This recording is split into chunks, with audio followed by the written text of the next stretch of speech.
कक्षा 12वीं MP board वाले विद्यार्थियों का बहुत बहुत स्वागत है। आज मैं आपके लिए लेकर आ चुका हूं हिंदी व्याकरण के ऐसे प्रश्न जो आपकी ब्लूप्रिंट पर आधारित है और वार्षिक परीक्षा तथा अर्धवार्षिक परीक्षा जो आपकी अर्धवार्षिक परीक्षा अभी आने वाली है उसके लिए भी मोस्ट इंपॉर्टेंट है। तो आइए दोस्तों स्टार्ट करते हैं क्वेश्चनों की सीरीज को। इसमें मैं आपको वह प्रश्न बताऊंगा जो व्याकरण से संबंधित है। आइए पहले प्रश्न की बात करते हैं। पहला प्रश्न है दोस्तों, वात्सल्य रस की परिभाषा उदाहरण सहित लिखिए। अब देखो, इसमें मैं आपको सिर्फ वात्सल्य रस की परिभाषा बताऊंगा उदाहरण सहित। तो जैसा मैं आपको उदाहरण बताऊं वो एक आप कंप्लीट कर लेंगे। देखिए, उत्तर में आपको इस प्रकार लिखना है। सबसे पहले तो वात्सल्य रस की परिभाषा इस प्रकार से देनी है कि विभाव, अनुभाव तथा संचारी भाव का वत्सल नामक स्थायी भाव के साथ काव्य में जहां पर संयोग होता है वहां वात्सल्य रस की निष्पत्ति होती है। अब इसमें एक बात यहां पर आपको गौर करनी है कि विभाव भी है, अनुभाव भी है और संचारी भाव भी है। ठीक है। अब ये जो वत्सल जो दे रखा है, वत्सल स्थायी भाव है वात्सल्य रस का। प्रश्न अगर एक नंबर वाला इस प्रकार से आपका आया कि वात्सल्य रस का स्थायी भाव बताइए, तो आप बता देंगे वत्सल। ठीक है। तो परिभाषा सिंपल परिभाषा है कि विभाव, अनुभाव और संचारी भाव का वत्सल नामक स्थायी भाव के साथ जब काव्य में संयोग हो जाता है तो वहां पर वात्सल्य रस होता है, ऐसे। और अब आप उदाहरण देखिए। उदाहरण आपको इस प्रकार से लिखना है। जशोदा हरि पालने झुलावे, हलरावे दुलरावे मलहावे, जोई सोई कछु गावे, मेरे लाल को आओ निंदरिया, काहे न आनी सुवावे। मतलब ये माता जशोदा है अपने पुत्र को, मतलब अपने कन्हैया को सुलाने का पूरा पूरा प्रयास कर रही है। और ये आप कह सकते हैं कि इसमें जहाँ पर माता और पुत्र के प्रेम का वर्णन हो वहाँ पर वात्सल्य रस की निष्पत्ति होती है। चलिए दोस्तों, अगले क्वेश्चन की हम बात करते हैं। अगला क्वेश्चन आपका इस प्रकार है। भाषा और बोली में अंतर, भाषा और बोली में अंतर स्पष्ट कीजिए। तो ये आपका भाषा बोध से संबंधित प्रश्न है जो आपकी ब्लूप्रिंट में दे रखा है। दोस्तों, भाषा बोध आप अच्छे से याद रखेंगे। चलिए, भाषा और बोली में अंतर मैं आपको बता देता हूँ। जो बालक है ना दोस्तों, वो अपने मन के जितने भी विचार हैं उनको अपनी वाणी के द्वारा सामने वाले के सामने अभिव्यक्त करता है और सामने वाला उसको अपने कानों से ग्रहण करता है, सुनता है और समझता है। उसी के अनुरूप वो प्रत्युत्तर देता है। तो चलिए भाषा और बोली में अंतर देख लेते हैं।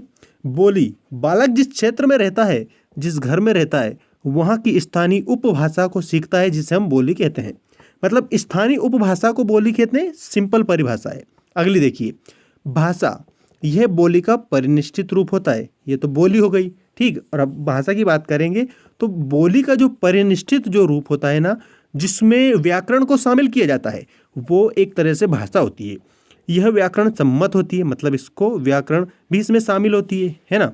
इसका लिखित साहित्य उपलब्ध होता है। तो भाषा का लिखित साहित्य उपलब्ध होता है, बोली का लिखित साहित्य उपलब्ध नहीं होता है, ये आपको ध्यान रखना है। बोली का क्षेत्र भी सीमित होता है और भाषा का जो क्षेत्र है वो व्यापक होता है। ऐसे भी आप इसको याद रख सकते हैं। तो ये भाषा और बोली में अंतर हो गया है। इस प्रकार से आप भाषा और बोली में अंतर लिखेंगे।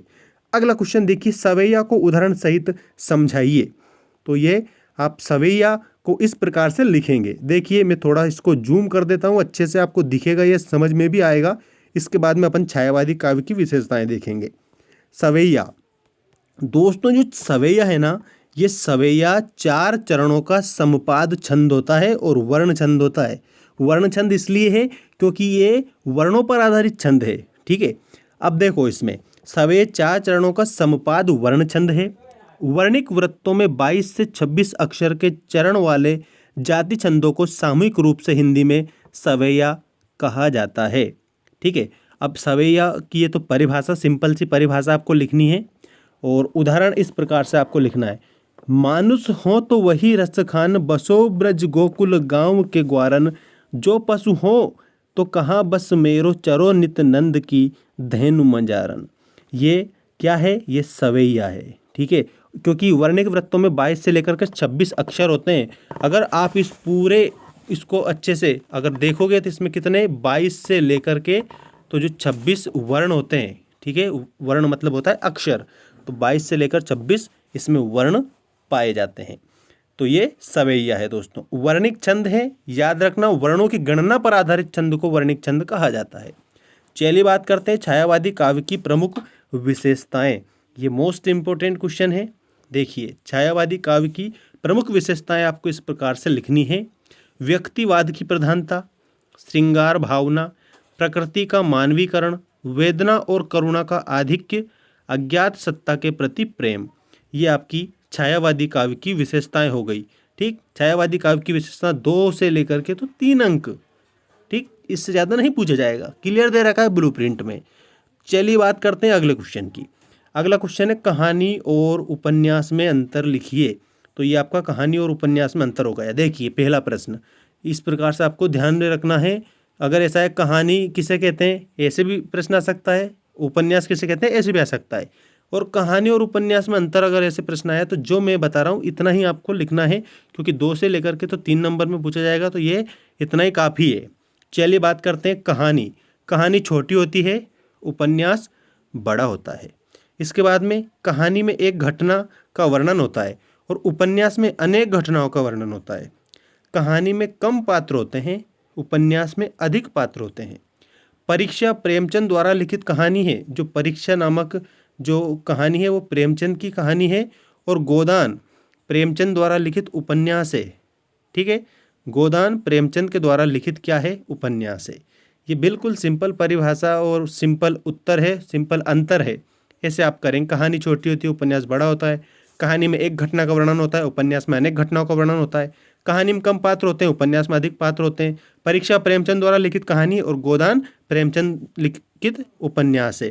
ठीक, इसी के साथ मैं अपनी वाणी को विराम देता हूँ और आपको बताता हूँ कि अर्धवार्षिक परीक्षा के लिए ये मोस्ट है ही सही, वार्षिक परीक्षा के लिए भी है। मिलते हैं नेक्स्ट वीडियो में। चैनल को सब्सक्राइब नहीं किया तो जल्दी से सब्सक्राइब कर लेना। धन्यवाद।